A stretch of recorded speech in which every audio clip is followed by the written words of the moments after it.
तो चलो बच्चे, सब लोग ब्रेक से वापस आ चुके होंगे। अब हम लोग डिस्कस करने जा रहे हैं क्वेश्चन नंबर 41।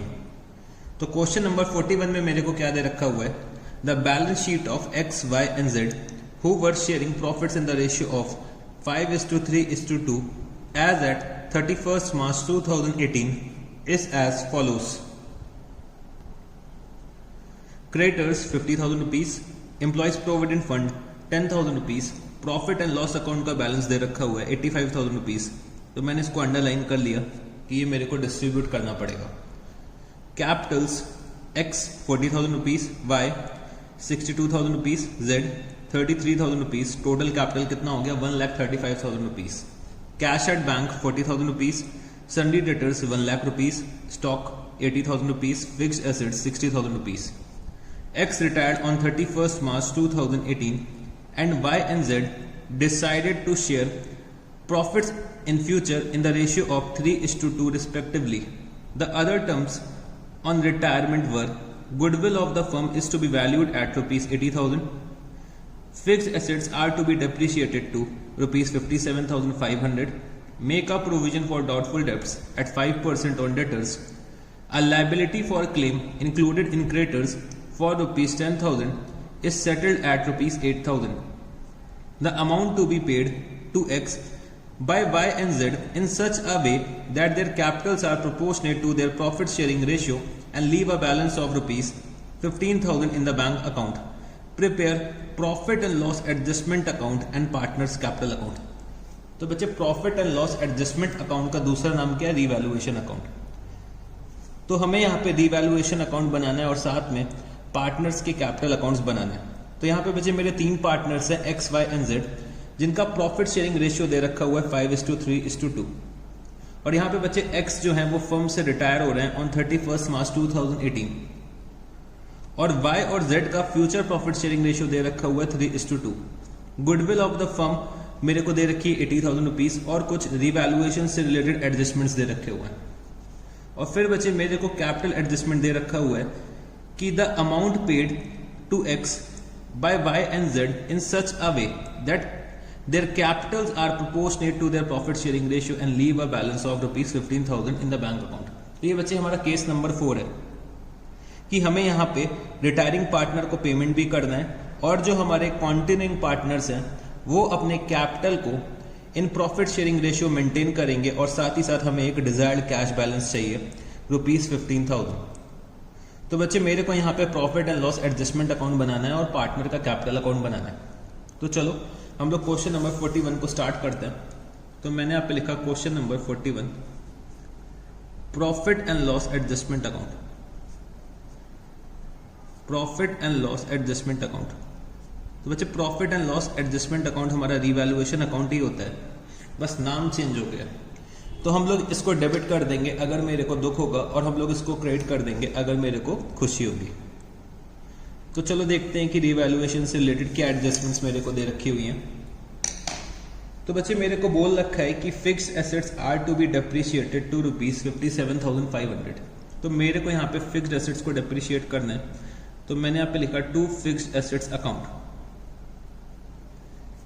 फिक्स्ड एसेट्स की वैल्यू मेरे को बैलेंस शीट में दे रखी है 60,000 रुपीज और मेरे को डेप्रिशिएट करके लेकर आना है 57,500 पे। तो मैं यहाँ पे क्या लिख सकता हूँ, 60,000 माइनस 57,500। तो मेरे को डेप्रिशिएट करना है 2,500 रुपीज से। फिर दे रखा हुआ है make a provision for doubtful debts at 5% on debtors. तो मेरे को प्रोविजन क्रिएट करना है, तो मैंने यहाँ पे लिखा to provision for doubtful debts, to provision for doubtful debts. तो मेरे को यहाँ पे डेटर्स दे रखे हुए हैं 1 लाख रुपीज के और मेरे को प्रोविजन क्रिएट करना है 5% का। तो ये हो जाएगा मेरा 5,000 रुपीज। फिर मेरे को दे रखा हुआ है a liability for claim included in creditors for rupees 10,000 is settled at rupees 8,000। तो बच्चे जो मेरी 10,000 रुपए की लाइबिलिटी थी उसको मैंने 8,000 रुपीज पे सेटल कर दिया। तो बच्चे मेरा 2,000 का क्या हो जाएगा, गेन हो जाएगा रिवैल्यूएशन का। तो मैंने यहाँ पे क्या लिखा, बाय क्रेडिटर्स अकाउंट। तो मेरे क्रेडिटर्स थे 10,000 रुपीज के, मैंने सेटल कितने पे करें, 8,000 पे सेटल करें। तो ये कितना हो जाएगा 2000 का गेन हो जाएगा मेरे को रीवैल्यूएशन का। तो बच्चे मेरे को रीवैल्यूएशन से रिलेटेड इतने ही आइटम्स दे रखे हुए हैं, तो चलो अब हम लोग चेक करते हैं कि भाई रीवैल्यूएशन का प्रॉफिट आएगा कि लॉस आएगा। तो बच्चे यहाँ पे मेरे को लॉस आएगा क्योंकि डेबिट का बैलेंस ज़्यादा है, तो मैंने यहाँ पे डेबिट का टोटल करा 7500 रुपीज़, तो यहाँ पे भी 7500 रुपीज़ आएगा। और मेरा लॉस हम लोग डिस्ट्रीब्यूट कर देंगे अपने ओल्ड पार्टनर्स में in their old profit sharing ratio. तो मैंने यहाँ पे लिखा by X capital account, by Y's capital account, by जेड्स capital account. Profit sharing ratio दे रखा है 5/10, 3/10 और बचे 2/10। तो यहां पे लॉस जो आ रहा है, लॉस आ रहा है बच्चे 5500 रुपीज का लॉस आ रहा है मेरा, 5500 रुपीज का यहाँ पे लॉस आ रहा है जो मेरे को डिस्ट्रीब्यूट करना है 5:3:2 के रेशियो में। तो यहाँ पे Z का शेयर हो जाएगा 1100, Y का हो जाएगा 1650 और बचे X का कितना हो जाएगा, X का हो जाएगा 2750। तो मैंने यहाँ पे profit and loss adjustment account बना लिया है। अब मेरे को पार्टनर्स की कैपिटल अकाउंट बनाना है, तो मैंने यहाँ पे क्या लिखा, कैपिटल अकाउंट। तो मेरे यहाँ पे 3 पार्टनर्स हैं X, Y एंड Z। तो मैंने यहाँ पे लिखा X, Y और बचे Z, X, Y और बचे Z। तो फटाफट से आप लोग कैपिटल अकाउंट का फॉर्मेट बना लीजिए, फिर हम लोग स्टार्ट करते हैं।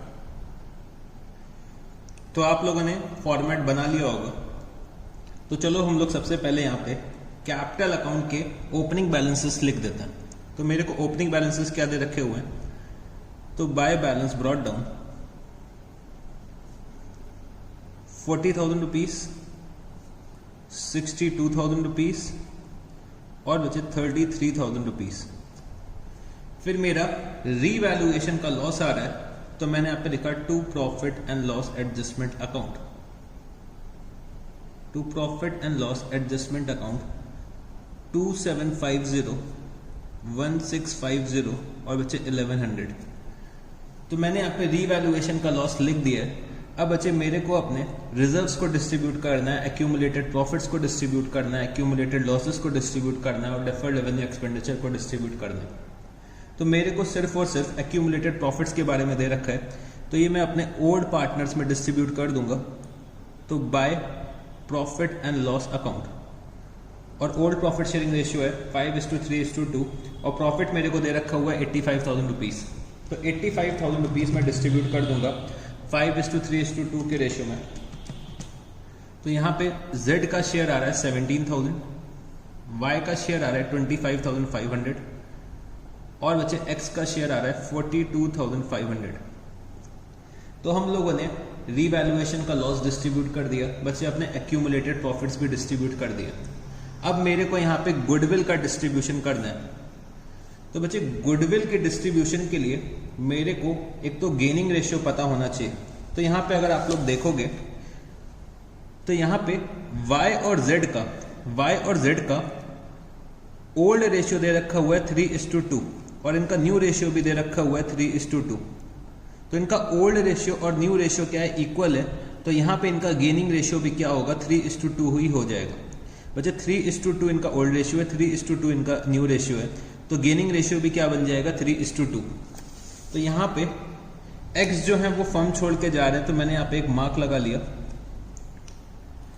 तो Y और Z X को पेमेंट करेंगे, X का जो भी शेयर ऑफ गुडविल निकल कर आएगा बच्चे Y और Z पेमेंट करेंगे X को। तो यहाँ पे मेरे को दे रखा हुआ है goodwill of the firm is to be valued at ₹80,000। तो गुडविल जो फर्म की दे रखी है 80,000 रुपीज दे रखी है और जो X पार्टनर है वो बच्चे 5/10 के पार्टनर है। तो X का शेयर गुडविल में क्या निकल के आएगा, 40,000 रुपीज। तो 40,000 रुपीज का पेमेंट कौन करेंगे, Y और Z X को करेंगे। तो मैंने यहाँ पे लिखा by Y's capital account, by जेड्स कैपिटल अकाउंट। X का शेयर कितना आएगा, 40,000 rupees. 80,000 goodwill of the firm है और बच्चे X का शेयर कितना है, 5/10। तो X यहाँ पे सेक्रीफाइस कर रहे हैं 5/10 और Y और Z गेन कर रहे हैं इन द रेशियो ऑफ 3:2। तो 40,000 रुपीज का पेमेंट Y और Z करेंगे इन द रेशियो ऑफ 3:2। तो Y पेमेंट करेंगे 24,000 और Z पेमेंट करेंगे 16,000। इसका करस्पॉन्डिंग इफेक्ट मैं डेबिट साइड पे दिखा दूंगा। तो मैंने यहाँ पे क्या लिखा, 2x कैपिटल अकाउंट 24,000 और बचे 16,000। तो हम लोगों ने यहाँ पे गुडविल को भी डिस्ट्रीब्यूट कर दिया है। तो अब मैं यहाँ पे देखता हूँ कि क्या मेरे को रिटायरिंग पार्टनर से रिलेटेड कोई और अदर एडजस्टमेंट दे रखा हुआ है। तो सर हम लोगों को कोई और अदर एडजस्टमेंट रिटायरिंग पार्टनर से रिलेटेड नहीं दे रखा है। तो अब मेरे को यहाँ पे रिटायरिंग पार्टनर को पेमेंट कर देना चाहिए। बट बच्चे पेमेंट करने के लिए यहाँ पे समझो कि यहाँ पे जो एक्स का शेयर बनेगा वो बच्चे 1 लाख रुपए से ज़्यादा बनेगा। और यहाँ पे मेरे पास कैश एट बैंक कितना है, 40,000 रुपीज़ है। मतलब मेरे पास बैंक में बैलेंस ही इतना नहीं है, तो मैं पेमेंट कहाँ से करूँगा एक्स का। तो पहले मेरे को क्या करना पड़ेगा, कैपिटल एडजस्टमेंट करना पड़ेगा। जब वाई और जेड अपने घर से पैसे ले आएंगे तब हम पेमेंट कर पाएंगे एक्स के कैपिटल अकाउंट का, जो भी एक्स का बैलेंस निकल के आएगा। तो पहले मेरे को यहाँ पे कैपिटल एडजस्टमेंट करनी पड़ेगी। तो कैपिटल एडजस्टमेंट के लिए मेरे को क्या दे रखा हुआ है, the amount to be paid to X by Y and Z in such a manner that their capitals are proportionate to their profit sharing ratio and leave a balance of ₹15,000 in the bank account. तो बच्चे ये मेरा case number 4 है। तो चलो हम लोग अपने वर्किंग नोट पे चलते हैं। वर्किंग नोट पे चलते हैं। तो वर्किंग नोट नंबर 1 मैंने यहाँ पे क्या लिखा, एडजस्टमेंट ऑफ कैपिटल। तो मेरे को यहाँ पे कैपिटल को एडजस्ट करना है। तो एडजस्टमेंट ऑफ कैपिटल, तो बच्चे सबसे पहले मेरे को यहाँ पे total capital of new firm calculate करना पड़ेगा। Total capital of new firm calculate करने के लिए मेरे को क्या चाहिए, एडजस्टेड कैपिटल बैलेंस चाहिए। एडजस्टेड कैपिटल बैलेंस चाहिए कॉन्टिन्यूइंग पार्टनर्स का। तो कॉन्टिन्यूइंग पार्टनर्स मेरे वाई है और जेड है। तो चलो इनका एडजस्टेड कैपिटल बैलेंस कैलकुलेट करते हैं। तो एडजस्टेड कैपिटल बैलेंस कितना आ जाएगा, एडजस्टेड कैपिटल बैलेंस अगर मैं वाई का कैलकुलेट करता हूं तो 62,000 प्लस 25,500 माइनस 1650 माइनस 24,000। तो y का एडजस्टेड कैपिटल बैलेंस आ रहा है 61,850। 61,850 मैं यहां पे लिख दूंगा। सिमिलरली हम लोग क्या करेंगे, सिमिलरली हम लोग z का भी कैलकुलेशन कर लेंगे। तो बच्चे 33,000 प्लस 17,000, तो ये कितना हो जाएगा 50,000 माइनस 16,000 माइनस 1100। तो यहां पे z का एडजस्टेड कैपिटल बैलेंस आ रहा है 32,900 रुपीज। 32,900 रुपीज। तो कंबाइंड एडजस्टेड कैपिटल बैलेंस कितना आ जाएगा, तो 61,850 प्लस 32,900, तो ये हो जाएगा 94,750। इसमें बच्चे हम लोग ऐड कर देंगे amount payable to retiring partner. तो मैंने यहाँ पे क्या लिखा, अमाउंट पेबल टू एक्स। तो ये भी मेरे को कैलकुलेट करना पड़ेगा। तो अमाउंट पेबल टू एक्स कितना आ जाएगा, तो बच्चे 40,000 प्लस 42,500 प्लस 24,000 प्लस 16,000 माइनस 2,750, तो 1,19,750। 1,19,750। फिर इसमें मैं ऐड कर दूंगा डिजायर्ड बैंक बैलेंस। तो बच्चे मेरा डिजायर्ड बैंक बैलेंस कितना है, 15,000 रुपीज। और इसमें मैं लिस्ट क्या कर दूंगा, एग्जिस्टिंग कैश बैलेंस।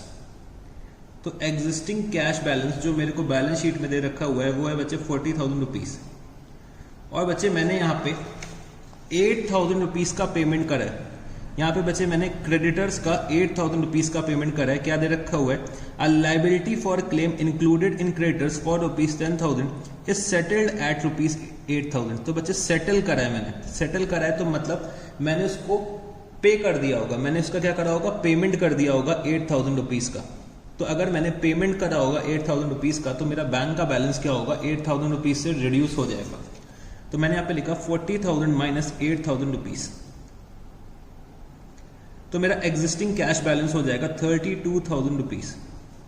तो यहां पे बच्चे मेरा total capital of new firm आ जाएगा, total capital of new firm,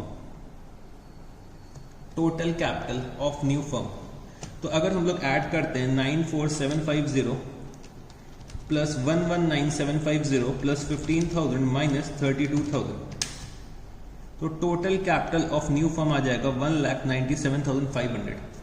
तो बच्चे टोटल कैपिटल को हम लोग डिवाइड कर देंगे in new ratio among the continuing partners. तो मेरे कॉन्टिन्यूइंग पार्टनर्स हैं y और z और इनका न्यू रेशियो है 3:2। तो बच्चे 3/5 और 2/5। तो मैंने यहाँ पे क्या लिखा, कैपिटल इन न्यू फर्म।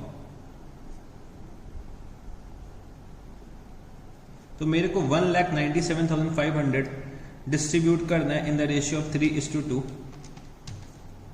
तो ये हो जाएगा 79,000 और ये हो जाएगा 1,18,500। तो कैपिटल इन न्यू फर्म मैंने कैलकुलेट कर लिया है y और z का। इसमें मैं लेस क्या कर दूंगा, adjusted capital balance. Adjusted capital balance हम लोग कैपिटल इन न्यू फर्म से कैलकुलेट कंपेयर करेंगे। एडजस्टेड कैपिटल बैलेंस कितना है, 61,850 32900। तो बच्चे y का कैपिटल होना चाहिए 1,18,500, बट एक्चुअली में है कितना, 61,850। तो इसका मतलब है कि y का जो कैपिटल है वो बच्चे शॉर्ट है। तो कितने रुपए से शॉर्ट है, 56,650 से शॉर्ट है। तो y अपने घर से 56,650 लेकर आएंगे और z का कैपिटल होना चाहिए था 79,000 रुपीज, बट है एक्चुअली में कितना, 32,900 रुपीज। तो z अपने घर से लेकर आएंगे कितना, 46,100 रुपीज। तो z का जो कैपिटल है वो बच्चे शॉर्ट है 46,100 रुपीज से। तो z अपने घर से 46,100 रुपीज लेकर आएंगे।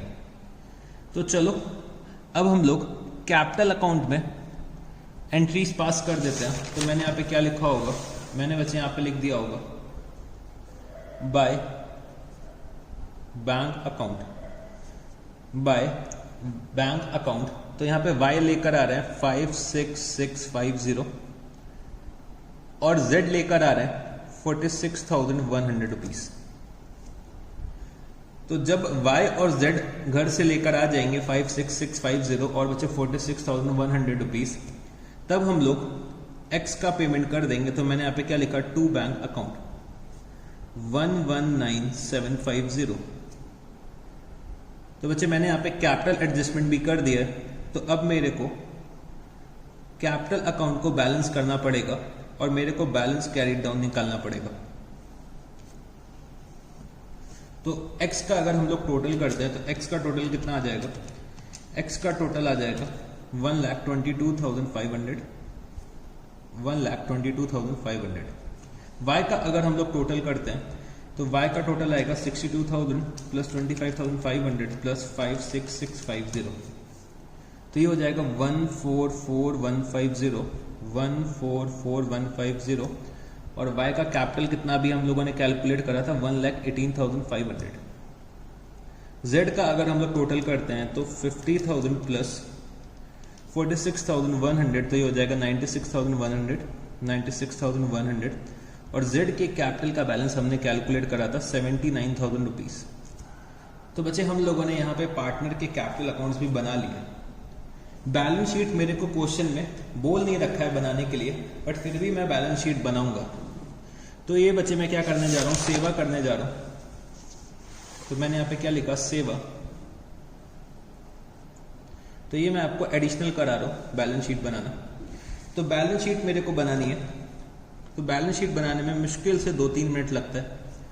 तो balance sheet as at X retire हो रहा है 31 मार्च 2018 को। बैलेंस शीट एज एट 31 मार्च 2018। तो चलो बच्चे हम लोग फटाफट से बैलेंस शीट भी बना लेते हैं। तो बैलेंस शीट बनाने के लिए मैं अपनी प्रीवियस बैलेंस शीट को रेफर करूंगा, प्रीवियस बैलेंस शीट को बेस बनाऊंगा। तो मैंने यहाँ पे क्या लिखा, क्रेडिटर्स। तो बच्चे क्रेडिटर्स जो है मेरे वो 10,000 रुपीज से कम हो जाएंगे। 50,000 रुपीज दे रखे हुए हैं। तो बच्चे 8,000 रुपए का तो पेमेंट कर दिया और मेरे को पता चला कि भाई जो 10,000 रुपए के जो क्रेडिटर्स थे जिनको मैंने 8,000 का पेमेंट करा है, तो भाई 2,000 की लाइबिलिटी मेरी क्या हो गई, कम हो गई थी। तो अल्टीमेटली मेरे जो क्रेडिटर्स कम होंगे वो कितने कम होंगे, 10,000 रुपए के क्रेडिटर्स कम हो जाएंगे। बच्चे 10,000 के क्रेडिटर्स को मैंने 8,000 का पेमेंट करा है, तो मेरे क्रेडिटर्स कितने कम होंगे, 10,000 रुपए के क्रेडिटर्स कम हो जाएंगे। तो मेरे अब क्रेडिटर्स कितने बचेंगे, 40,000 रुपीज। फिर मैंने यहां पे लिखा employees provident fund, employees provident fund. Employees provident fund मेरे को दे रखा है 10,000 रुपीज। प्रॉफिट एंड लॉस हम लोगों ने डिस्ट्रीब्यूट कर दिया है, और कैपिटल के बैलेंसेस अभी अभी मैंने कैलकुलेट करे थे। तो कैपिटल वाई और जेड का आ रहा है 1,18,500, 79,000 रुपीज। टोटल हो जाएगा 1,97,500। Cash at bank, cash at bank बचे हो जाएगा 15,000 रुपीज। तो यहां पे आप लोग क्या करिएगा, बैंक अकाउंट भी बना लीजिएगा। तो चलो फटाफट से हम लोग बैंक अकाउंट बनाते हैं, क्योंकि मैंने बोल रखा है कि अगर 2 या उससे ज्यादा ट्रांजैक्शंस हो तो हमें बैंक अकाउंट बनाना पड़ेगा। तो मैंने यहां पे क्या लिखा, to balance brought down 40,000 rupees by creditors account 8,000 rupees to Y's capital account 56650 to जेड्स कैपिटल अकाउंट 46100। और बच्चे हम लोगों ने एक्स का पेमेंट करा था, तो by X capital account X का पेमेंट हम लोगों ने करा है 1,19,750। तो मेरे बैंक का क्लोजिंग बैलेंस कितना आना चाहिए बच्चे, क्लोजिंग बैलेंस मेरा आना चाहिए 15,000 रुपीज। तो चाहो तो आप लोग चेक कर लो एक बार, टोटल करो डेबिट साइड का। तो टोटल डेबिट साइड का मेरा कितना आ जाएगा, 40,000 प्लस 56650 प्लस 46,100। तो ये हो जाएगा 1,42,750। अगर यहाँ का टोटल हम लोग करते हैं तो यहाँ का भी टोटल 1,42,750 आना चाहिए। तो चलो एक बार चेक कर लेते हैं, 8,000 प्लस 1,19,750 प्लस 15,000। तो बच्चे यहाँ का भी टोटल आ रहा है 1,42,750। तो मैंने यहाँ पे क्या लिखा है, cash at bank. Cash at bank मैंने यहाँ पे लिख दिया है। अब मैं यहाँ पे लिख दूंगा सन्डी debtors, सन्डी debtors 1,00,000 rupees minus provision. अच्छा हम लोगों ने प्रोविजन क्रिएट करा था 5% का, 5,000 रुपीज। तो मेरे नेट डेटर्स हो जाएंगे 95,000 रुपीज। स्टॉक बच्चे, स्टॉक मेरा है 80,000 रुपीज, और स्टॉक में मैंने रिवैल्यूएशन नहीं करा था, तो स्टॉक है मेरा 80,000 रुपीज। फिक्स्ड एसेट्स को बच्चे मैंने डेप्रिशिएट करा था, तो फिक्स्ड एसेट्स की वैल्यू कितनी हो जाएगी, 57,500 रुपीज। तो मेरे ख्याल से मैंने सारे आइटम्स लिख लिए हैं। अब आप लोग क्या करिएगा, बैलेंस शीट का टोटल करिएगा। तो मेरे लाइबिलिटी साइड का टोटल आ रहा है 2,47,500, और हमारे एसेट साइड का भी टोटल यही आएगा 2,47,500। तो अगर बच्चे हम लोगों ने सब कुछ सही कर रखा है तो हमारी जो बैलेंस शीट है वो टैली कर जाएगी। तो हम लोगों ने यहाँ पे क्वेश्चन नंबर 41 कंप्लीट कर लिया है, और हम लोगों ने बैलेंस शीट जो बनाई है वो बच्चे सेवा में बनाई है, वो हम लोगों ने एडिशनल बनाई है। तो अब हम लोग चलते हैं अपने नेक्स्ट क्वेश्चन पे। Question number 42। तो क्वेश्चन नंबर 42 में मेरे को क्या दे रखा हुआ है, DRNL were in partnership sharing profit and losses in the ratio of 3:2:1. The draft balance sheet as at 31st March 2016 was as follows. तो कैपिटल के मेरे को बैलेंसेस दे रखे हुए हैं DR और L 24,000, 12,000 और बच्चे 6,000 रुपीज। टोटल कैपिटल हो जाएगा 42,000 रुपीज। करंट अकाउंट के बैलेंसेस यहाँ पे दे रखे हैं DR एंड L 1920, 1680, 1120, टोटल हो जाएगा 4720। लोन दे रखा हुआ है D का 5,000 rupees, creditors 15,600, building 12,000 rupees, plant and equipment 18,800, stock 9,200 rupees, debtors 12,400 less provision for doubtful debts 1200, तो नेट डेटर्स हो जाएंगे मेरे 11,200 के, balance at bank 16,120. D retired on 31st March 2016 and R&L continued in partnership, sharing profits and losses in the ratio of 2:1. D's loan was repaid on 1st April 2016 and it was agreed that the remaining balance due to him other than of the current account should remain as loan to the partnership.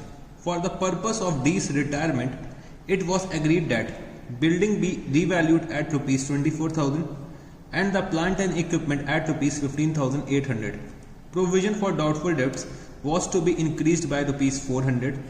A provision of rupees 500 included in creditors was no longer required. Rupees 1200 was to be written off from the stock होना चाहिए, written off from the stock in respect of damaged items included therein.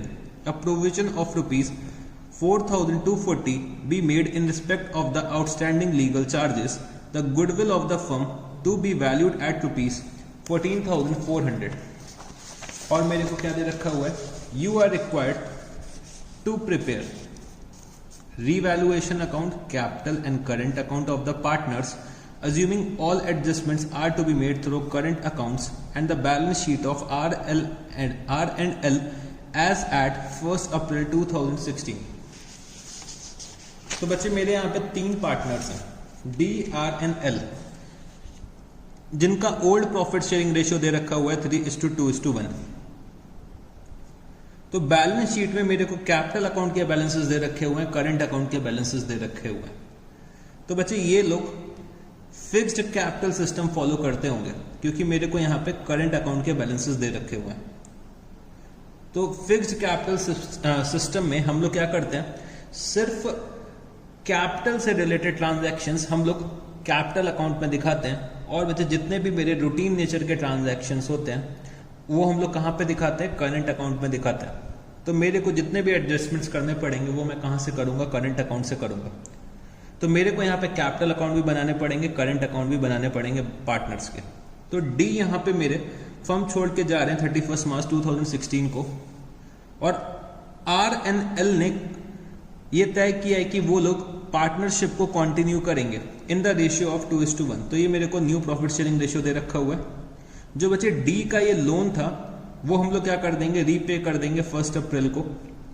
और बच्चे ये agree करा गया partners के बीच में that the remaining balance due to him, जो भी रिमेनिंग बैलेंस बचेगा डी का, other than that of current account, तो बच्चे करंट अकाउंट का हम लोग पेमेंट कर देंगे, और बाकी जो उनका बैलेंस बचेगा वो बच्चे हम लोग क्या करेंगे, हम लोग उसको लोन में कन्वर्ट कर देंगे.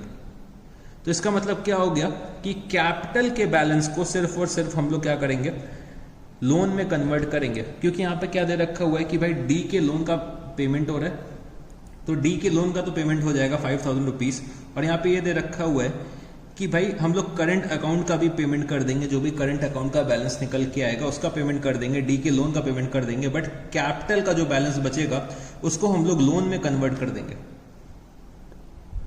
और जब हमारे डी जो है वो फर्म छोड़ के जाएंगे तो बच्चे मेरे को बहुत सारी एडजस्टमेंट्स करनी पड़ेंगी. तो ये मेरे को बहुत सारी एडजस्टमेंट्स दे रखी हुई हैं रीवैल्यूएशन से रिलेटेड, और मेरे को यहाँ पे गुडविल ऑफ द फर्म दे रखी हुई है 14,400 रुपीज.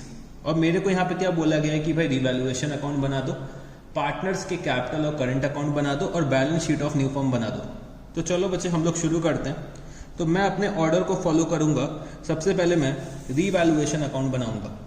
तो मैंने यहाँ पे क्या लिखा, रीवैल्यूएशन अकाउंट. तो क्वेश्चन नंबर है मेरा 42.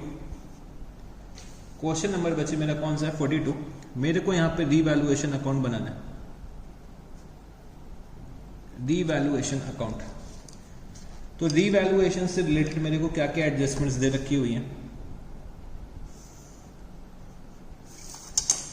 तो मेरे को बोला गया है कि building be revalued at rupees 24,000. तो बच्चे बिल्डिंग को मेरे को रीवैल्यू करना है एट 24,000 रुपीज. तो मेरे बिल्डिंग की वैल्यू इंक्रीज हो रही है, मेरे बिल्डिंग की वैल्यू इंक्रीज हो रही है. कितने से इंक्रीज हो रही है, 12,000 रुपीज से इंक्रीज हो रही है. और हम लोगों ने बिल्डिंग को रीवैल्यू कितने पे करा है, 24,000 पे रीवैल्यू करा है। हमारे बैलेंस शीट में वैल्यू आ रही है 12,000 रुपीज, तो हम लोगों ने रीवैल्यू कितने से करा है बच्चे, इंक्रीज करी हमने बिल्डिंग की वैल्यू 12,000 रुपीज से। फिर दे रखा हुआ है plant and equipment at rupees 15,800।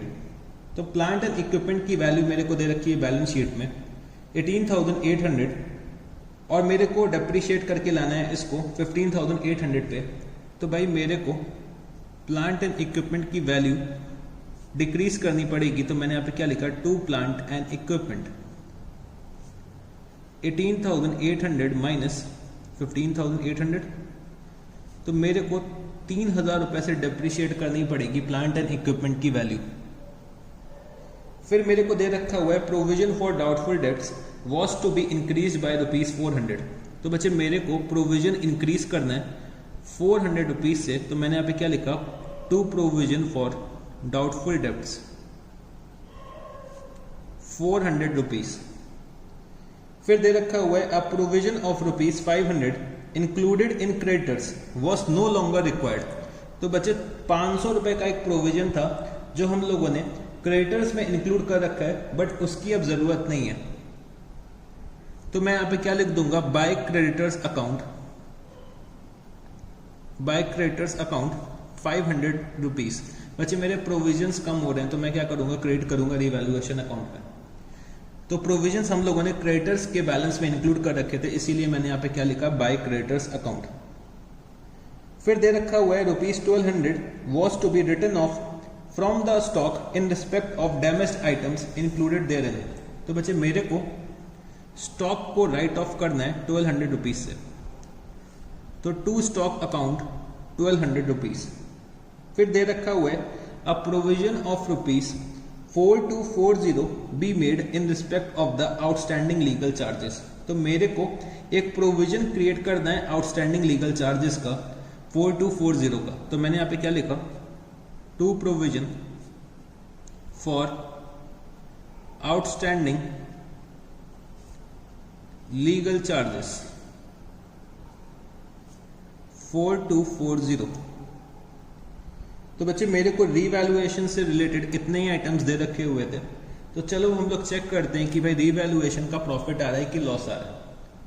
तो बच्चे मेरे को क्या लगता है, क्रेडिट साइड का टोटल ज्यादा होगा तो रीवैल्यूएशन का प्रॉफिट आना चाहिए। तो अगर हम लोग क्रेडिट साइड का टोटल करते हैं तो ये कितना आ जाएगा, 12,500 रुपीज। तो ये भी 12,500 रुपीज होना चाहिए। तो अगर मैं अपना प्रॉफिट कैलकुलेट करता हूं तो 12,500 माइनस 3,000 माइनस 400 माइनस 1200 माइनस 4240, तो प्रॉफिट मेरा आ रहा है 3,660। तो ये मेरे को डिस्ट्रीब्यूट करना पड़ेगा अपने पार्टनर्स के बीच में। तो मैंने यहाँ पे क्या लिखा, 2D's करंट अकाउंट। बच्चे ये मेरा फिक्स्ड कैपिटल सिस्टम का क्वेश्चन है, तो मेरे को सारी एडजस्टमेंट्स करंट अकाउंट के थ्रू करनी पड़ेंगी। तो मैंने यहाँ पे क्या लिखा, 2D's current account, 2R's current account, 2L's current account. इनका प्रॉफिट शेयरिंग रेशियो क्या दे रखा हुआ है, 3:2:1। तो 3/6, 2/6 और बचे 1/6। मेरे को 3660 का प्रॉफिट डिस्ट्रीब्यूट करना है 3:2:1 के रेशियो में। तो L का हो जाएगा 610, R का हो जाएगा 1210 और D का हो जाएगा शेयर 1830। ये हो जाएगा 1220। ठीक है जी, इसको सही कर लेना, 1220। तो हम लोगों ने रीवैल्यूएशन अकाउंट बना लिया है।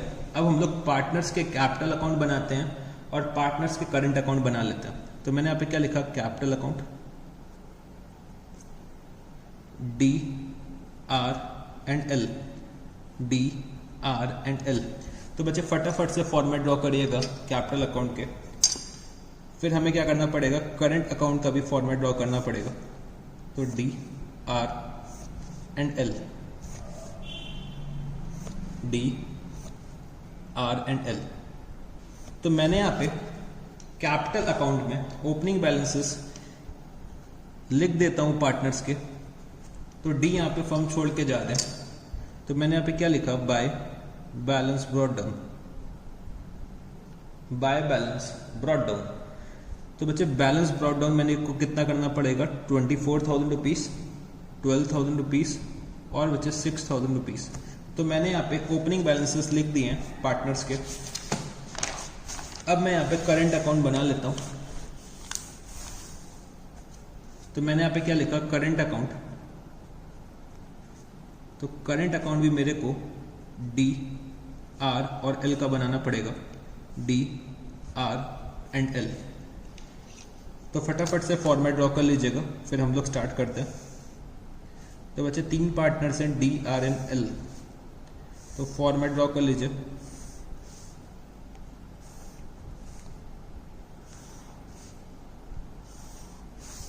तो फॉर्मेट आप लोगों ने ड्रॉ कर लिया होगा।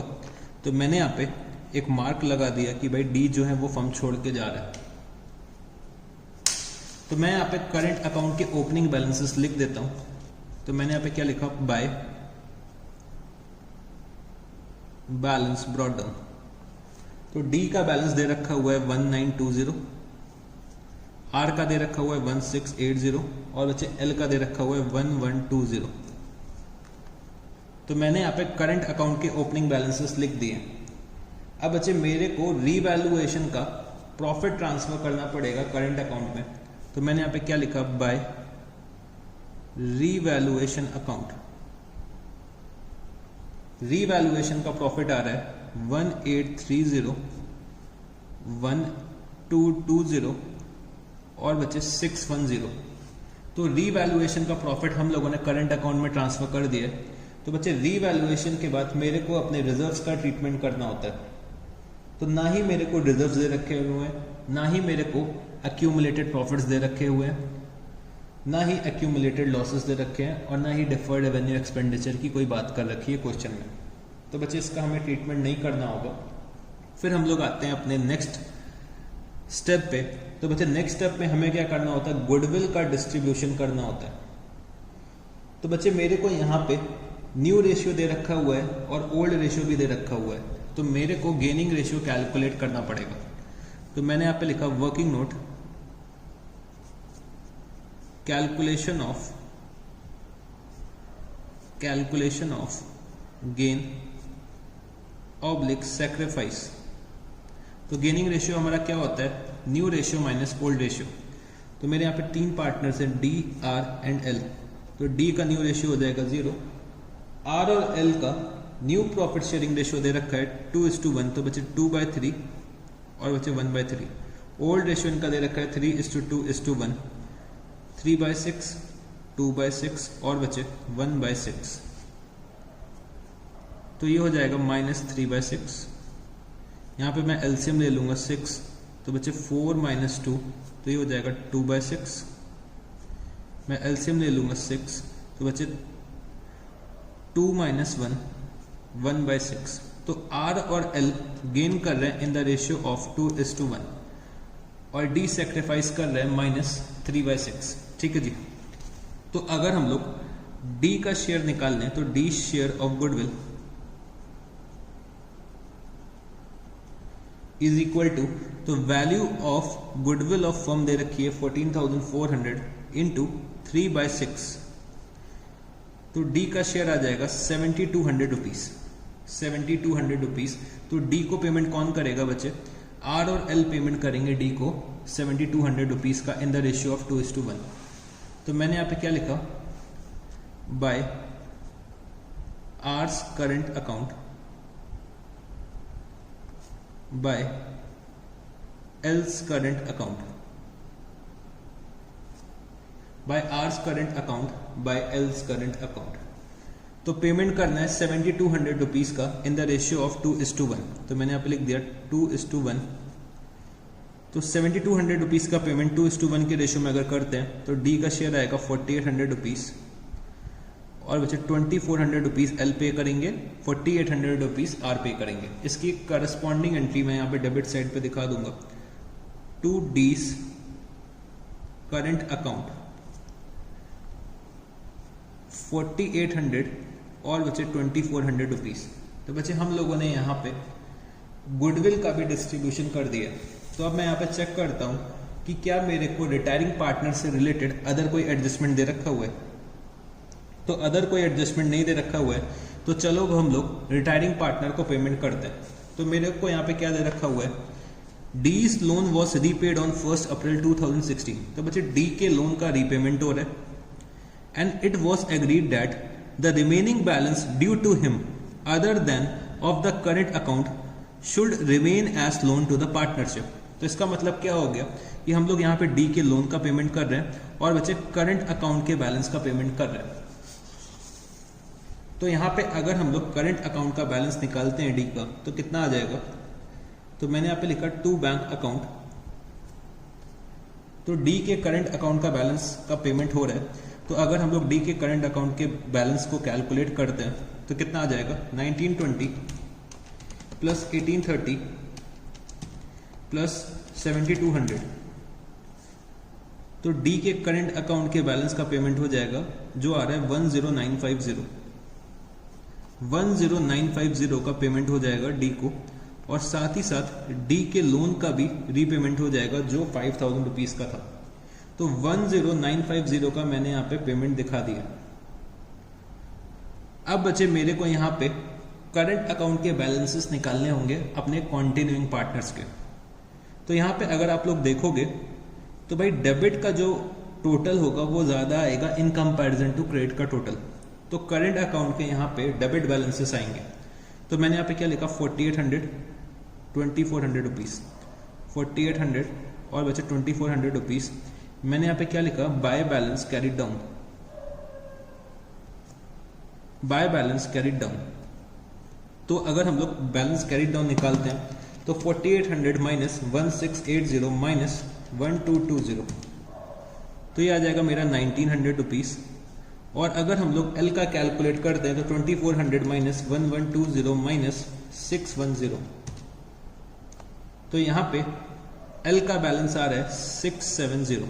तो हम लोगों ने यहाँ पे करंट अकाउंट के बैलेंसेस तो निकाल लिए हैं। चलो अब हम लोग कैपिटल अकाउंट के भी बैलेंसेस निकाल लेते हैं। तो मेरे को दे रखा हुआ है कि भाई डी का कैपिटल जो है वो उनके लोन अकाउंट में कन्वर्ट हो जाएगा। तो मैंने यहाँ पे क्या लिखा, टू डीज लोन अकाउंट। तो कैपिटल को हम लोगों ने लोन में कन्वर्ट कर दिया डी का, और जो मेरे रिमेनिंग पार्टनर्स हैं उनके कैपिटल का मैंने बैलेंस निकाल लिया। तो मैंने यहाँ पे क्या लिखा, to balance carried down, 12,000 rupees और बचे 6,000 रुपीज। तो टोटल करते हैं तो कितना आएगा, 24,000, 12,000 और बचे 6,000 रुपीज, 24,000, 12,000 और बचे 6,000 रुपीज। तो हम लोगों ने यहाँ पे कैपिटल अकाउंट भी बना लिया और करंट अकाउंट भी बना लिया। अब मेरे को बैलेंस शीट बनानी है। तो मैंने यहाँ पे क्या लिखा, balance sheet of new firm, balance sheet of new firm.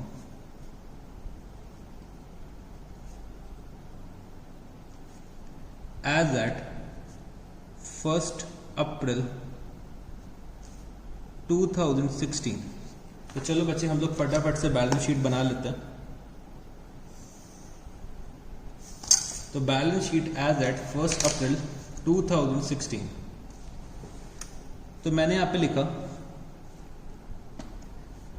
Capital. तो बच्चे हम लोग अपनी प्रीवियस बैलेंस शीट को बेस बनाएंगे अपनी न्यू बैलेंस शीट को बनाने के लिए। तो मैंने यहाँ पे कैपिटल लिखा आर एल। तो बच्चे आर और एल का बैलेंस आ रहा है 12,000 रुपीज और बच्चे 6,000 रुपीज। तो टोटल कैपिटल हो जाएगा 18,000 रुपीज। बच्चे डी का लोन यहाँ पे आ जाएगा। तो मैंने यहाँ पे क्या लिखा, डीज लोन। तो डी का लोन कितना था, 24,000 रुपीज का, जो मैंने यहाँ पे लिख दिया। बच्चे करंट अकाउंट के अब डेबिट बैलेंसेस आएंगे। तो मैंने यहाँ पे क्या लिखा, current account R and L. तो आर का बैलेंस आ रहा है 1900 रुपीज और बच्चे एल का बैलेंस आ रहा है 670। तो अगर हम लोग इसका टोटल करते हैं तो ये हो जाएगा 2570। फिर मेरे को दे रखा हुआ है क्रेडिटर्स। तो हम लोगों ने क्रेडिटर्स को रीवैल्यू करा था और बच्चे क्रेडिटर्स को हम लोगों ने 500 रुपीज से रिड्यूस करा था। तो 15,600 माइनस 500, तो ये हो जाएगा 15,100 रुपीज। हम लोगों ने बच्चे एक आउटस्टैंडिंग लीगल चार्जेस भी लिखे थे। तो हम लोगों ने यहाँ पे लिख दिया क्या, outstanding legal charges, outstanding legal charges. Outstanding legal charges का अमाउंट था 4240। फिर बचे बिल्डिंग। तो बिल्डिंग को हम लोगों ने रीवैल्यू करा था 24,000 रुपीज पे। प्लांट एंड इक्विपमेंट को भी मैंने रीवैल्यू करा था 15,800। डेटर्स 12,400 और बचे डेटर्स पे हम लोगों ने प्रोविजन इंक्रीज करा था 400 रुपीज से, तो माइनस प्रोविजन। तो एग्जिस्टिंग प्रोविजन है 1200 रुपीज का, हम लोगों ने 400 रुपीज से प्रोविजन इंक्रीज करा था, तो अब प्रोविजन कितना हो जाएगा 1600 रुपीज। तो 12,400 माइनस 1600 अगर मैं करता हूं तो ये आ जाएगा 10,800 रुपीज। फिर balance at bank, balance at bank तो ये दे रखा हुआ है 16,120 और बचे हम लोगों ने डी के लोन का पेमेंट करा है, तो 5,000 रुपीज का लोन का पेमेंट करा है। और बचे करंट अकाउंट का जो बैलेंस निकल के आ रहा था, तो हमने वो भी पेमेंट कर दिया है डी का, तो कितना हो गया ये 10,950। तो टोटल पेमेंट मैंने डी का कितना करा है 15,950 का पेमेंट करा है। तो मेरा बैलेंस एट बैंक कितना आ जाएगा 16,120 माइनस 15,950, तो ये आ जाएगा 170 रुपीज। और बच्चे मेरे को क्या दे रखा हुआ है, स्टॉक दे रखा हुआ है। स्टॉक शायद मैं लिखना भूल गया था। स्टॉक मेरा कितना है 9,200 रुपीज दे रखा हुआ है। तो 9,200 रुपीज बच्चे दे रखा है बैलेंस शीट में। हम लोगों ने स्टॉक को रिड्यूस करा था 1,200 रुपीज से। हम लोगों ने स्टॉक को राइट ऑफ कर रहा था 1,200 रुपीज से, तो स्टॉक की वैल्यू आ जाएगी 8,000 रुपीज। तो चलो अब हम लोग बैलेंस शीट को टोटल करते हैं, क्योंकि मेरे को लगता है मैंने सारे आइटम्स बैलेंस शीट में लिख लिए। तो चलो बैलेंस शीट को टोटल करते हैं। तो मेरे यहाँ पे लाइबिलिटीज साइड का टोटल कितना आ जाएगा, तो लाइबिलिटीज साइड का टोटल आ रहा है 61,340। एसेट साइड का अगर हम टोटल करते हैं तो एसेट साइड का टोटल आ जाएगा, एसेट साइड का बच्चे टोटल आ जाएगा 61,340। तो अगर हम लोगों ने सब कुछ सही कर रखा है तो हमारी जो बैलेंस शीट है बच्चे एक ही बार में टैली कर जाएगी। तो हम लोगों ने यहाँ पे क्वेश्चन नंबर 42 भी सॉल्व कर लिया।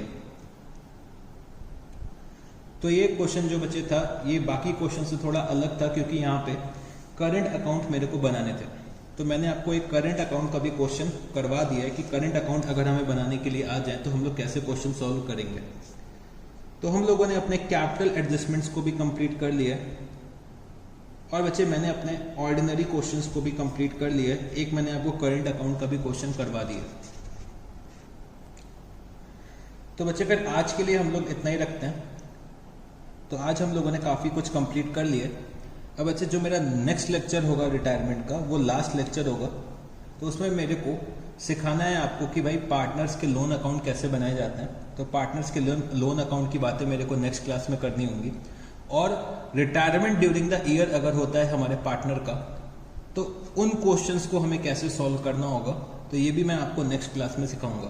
तो मेरे अब 2 टॉपिक रह गए, एक तो रिटायरमेंट ड्यूरिंग द ईयर और बच्चे पार्टनर के लोन अकाउंट हमें कैसे प्रिपेयर करना होता है, तो ये हमें सीखना है नेक्स्ट क्लास में।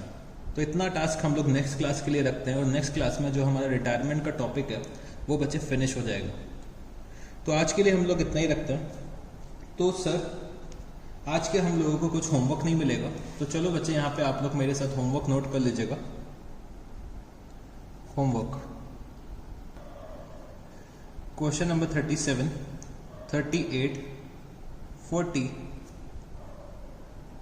तो बच्चे ये 3 क्वेश्चंस आपको होमवर्क में करने हैं और जो भी मैंने आपको आज की क्लास में करवाया है उन क्वेश्चंस को आपको क्या करना है, रिपीट करना है। और ये 3 क्वेश्चंस आपको होमवर्क में करना है, ठीक है जी। तो फिर हम लोग आज के लिए इतना ही रखते हैं। हम लोग अपने नेक्स्ट क्लास में मिलेंगे और हम लोग रिटायरमेंट के चैप्टर को फिनिश ऑफ कर देंगे नेक्स्ट क्लास में। तो चलो बच्चे, thank you guys, see you, tata, good night, bye bye.